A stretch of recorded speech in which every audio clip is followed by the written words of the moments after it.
اللهم صل على محمد وعلى آل محمد كما صليت على إبراهيم وعلى آل إبراهيم إنك حميد مجيد.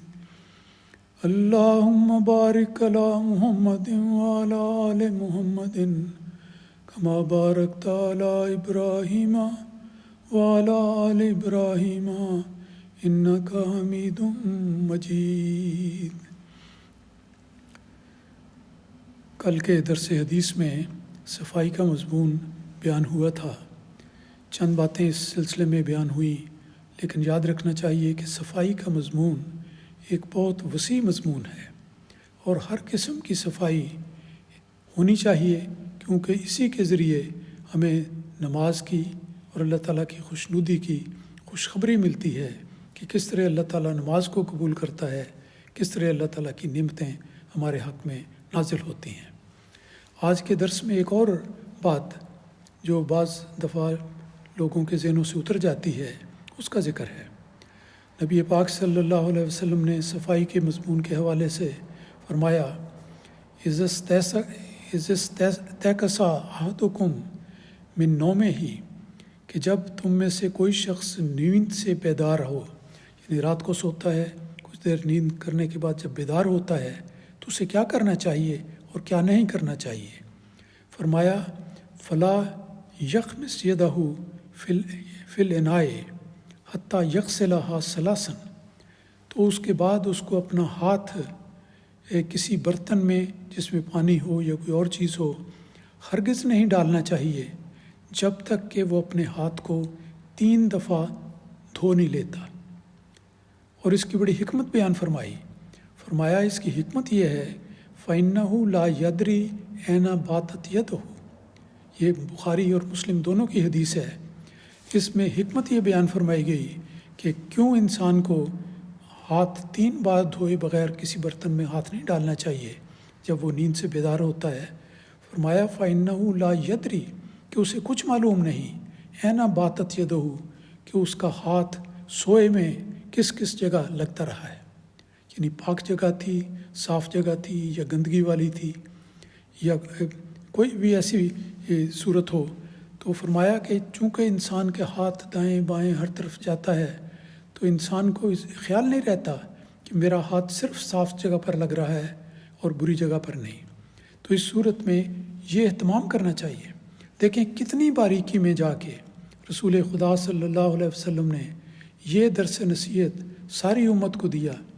اور آپ اس حدیث کو سن کر بات سوچتے ہوں گے کہ میں نے تو کبھی اس بات کا خیال ہی نہیں کیا.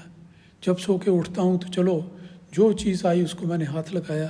حتیٰ کہ بعض اوقات قرآن مجید کو پڑھنے کے لیے بھی اگر انسان اٹھتے ہے تو اس کو پکڑ لیتا ہے. قرآن مجید کو بھی صاف ستھرے پاکیزہ ہاتھوں سے پکڑنا چاہیے. کھانے کی کوئی چیز ہو اس کو بھی پاکیزہ ہاتھوں میں لینا چاہیے. تو ہر چیز، ہر ایک کام کرنا، اچھا کام کرنا، اس سے پہلے ہاتھوں کی صفائی ضروری ہے. اور دیکھیں جیسے نماز، غسل، وضو کے بارے میں پہلے ذکر آیا کہ جو ہاتھ اور پاؤں اور ناک اور منہ صاف کرنے چاہیے، جس کی تفصیل بڑی لمبی اور میں کچھ بیان کر چکا ہوں. اس میں بھی یاد رکھنا چاہیے کہ 3 دفعہ دھونے کا حکم آتا ہے. ہاتھ بھی دھوئیں 3 دفعہ، ناک بھی صاف کریں 3 دفعہ، پھر منہ بھی صاف کریں 3 دفعہ، اپنا چہرہ دھوئیں وہ بھی 3 دفعہ، بازو دھوئیں کونیوں تک 3 دفعہ، ہاتھ دھوئیں وہ بھی 3 دفعہ. تو 3 دفعہ ایک گویا تکمیل کا ایک عدد نظر آتا ہے. اور اگر ایک دفعہ دھونے سے دیکھا جاتا ہے کہ اکثر ہاتھ گندے ہوں تو ایک دفعہ جلدی سے ہاتھ دھو لیا تو ساری صفائی نہیں ہوتی. تو اس لیے 3 کی شرط رکھی گئی ہے. تو اس حدیث مبارکہ میں بھی رسول پاک صلی اللہ علیہ وسلم نے فرمایا کہ جب کوئی نیند سے بیدار ہو تو اس وقت فوراً کسی چیز کو ہاتھ لگانے یا کسی برتن میں ہاتھ ڈالنے سے پہلے اس کو چاہیے کہ وہ اپنے ہاتھوں کو دھو لے. اور دھونے کے متعلق آپ نے فرمایا حتیٰ یغسلھا ثلاثا، کہ جب تک وہ 3 مرتبہ نہیں دھو لیتا اسے کسی برتن میں، کسی پاکیزہ چیز کو، کسی کتاب کو اور کسی کو بھی دیکھا جائے تو ہاتھ اپنا محفوظ رکھنا چاہیے، الگ رکھنا چاہیے. اور جب یہ پاکیزگی نصیب ہو جائے 3 دفعہ دھونے کے نتیجے میں، پھر کسی جگہ کو ہاتھ لگانا چاہیے.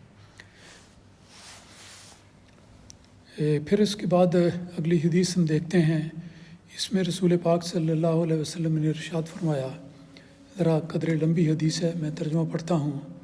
آپ نے ارشاد فرمایا کہ جب تم میں سے کوئی شخص اپنی نیند سے بیدار ہو تو اسے چاہیے کہ اپنا ہاتھ کسی برتن میں یوں ہی داخل نہ کرے تا وقتے کہ اسے 3 مرتبہ دھو نہ لے، کیونکہ اسے کیا معلوم ہے کہ اس کا ہاتھ سونے کی حالت میں کہاں کہاں لگتا رہا. یہ بھی دیکھیں پاکیزگی کے سلسلے میں کیسی عمدہ نصیحت ہے کہ انسان کو اپنے ذہنی خیالات کے لحاظ سے، جسمانی حالت کے لحاظ سے ہمیشہ پاکیزگی کا خیال رکھنا چاہیے. تو آپ نے فرمایا انسان سوتا ہے تو بے دھیانی میں اس کا ہاتھ کبھی دائیں کبھی بائیں ادھر ادھر چیزوں کو لگتا ہے. تو اس لیے نماز کے اس کے بعد جب انسان نیند سے بیدار ہوتا ہے تو اس کو کسی برتن میں جس میں کوئی کھانے پینے کی چیز ہو اپنا ہاتھ نہیں ڈالنا چاہیے جب تک 3 مرتبہ اپنے ہاتھ کو دھو نہ لے. یہ 3 مرتبہ کی نصیحت پہلے آپ سن چکے ہیں کہ وضو کے بارے میں بھی آتی ہے کہ وضو میں بھی ہر رکن وضو کو، ہر بات کو، ہاتھ ہے ناک کا صاف کرنا، منہ کا صاف کرنا، کونیوں تک ہاتھ دھونے، مسح کرنا، پاؤں کو دھونا، ہر چیز 3 دفعہ کرنی ہے تاکہ غسل کی اور صفائی کی تکمیل ہو سکے. تو اسی طرح یہاں پر بھی آپ نے 3 باتوں کا ذکر فرمایا ہے. تو یہ پاکیزگی، چونکہ نماز پاکیزگی کا ذریعہ ہے اور پاکیزگی اس کے ذریعے سے حاصل کی جاتی ہے، اس لیے پاکیزگی کے سب تقاضوں کو ملحوظ رکھنا بڑا ضروری ہے. اب ایک اور حدیث کو دیکھتے ہیں. اس میں رسول پاک صلی اللہ علیہ وسلم نے بیان فرمایا، بین العبد و بین الکفر ترک الصلاۃ. یہ بڑی ہی اہم اور بنیادی بات ہے جس کو رسول پاک صلی اللہ علیہ وسلم نے بے شمار انداز میں بار بار اپنے ارشادات میں بیان کیا ہے کہ صلاۃ کی اہمیت کیا ہے، نماز کی اہمیت کیا ہے.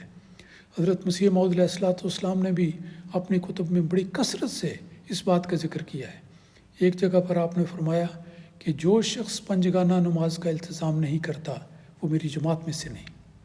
اور یہ فرمایا کہ بین العبد و بین الکفر، کہ ایک انسان اور کفر کے درمیان جو امتیازی بات ہے وہ ترک الصلاۃ ہے. جس نے ترک صلاۃ کر لی، نماز نہ پڑھی، وہ کافر، اور جو پڑھے گا وہ مومن ہوگا. تو یہ بڑی ہی تاکید ہے اسلامی تعلیم میں اور نبی پاک صلی اللہ علیہ وسلم کے ارشادات میں. اور آپ نے بار بار تاکید فرمائی ہے کہ نماز کی پوری باقاعدگی کے ساتھ التزام ہونا چاہیے. یہ نہیں کہ مثلاً کوئی جمعہ کا دن آیا تو ہم خاص طور پہ آج جمعہ ہے تو چلو ہم غسل کرتے ہیں، خوشبو لگاتے ہیں، مسجد جاتے ہیں، نماز پڑھتے ہیں، چلو باقی دنوں میں اس کی طرف توجہ نہ ہو. رمضان آئے تو کہیں جی چلیں جلدی صبح اٹھیں، تہجد بھی پڑھیں، پھر وضو کر کے مسجد جائیں، نماز پڑھیں، درس سنیں. تو یہ تو ہوا، لیکن رمضان گزر گیا تو اس کے بعد ٹھیک ہے درس بھی ہوتے ہیں، لیکن جو چیز فرض ہے وہ نماز کی ادائیگی ہے. خواہ رمضان ہو یا نہ ہو، خواہ جمعہ کا دن ہو یا نہ ہو، ہر روز ہر دن 5 نمازوں کی ادائیگی مومن پر فرض ہے.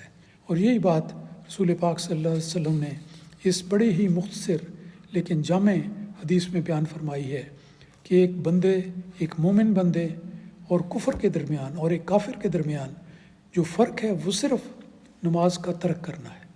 مومن کبھی نماز کو ترک نہیں کرتا، اور جو غیر مومن ہے وہ نماز پڑھتا ہی نہیں، اور اگر ویسے ہیں جو کمزور ایمان والے کبھی پڑھ لیں تو پھر اکثر چھوڑ دیتے ہیں. تو یہ حدیث بہت یاد رکھنے والی ہے، اور اس سے پتہ لگتا ہے کہ نماز چھوڑنے سے انسان کافر ہو جاتا ہے. اس سے بڑی سزا، اس سے بڑا ابتلا کسی مومن کے لیے کیا ہو کہ اس کا شمار مومنوں کی بجائے کفار میں سے ہو جائے.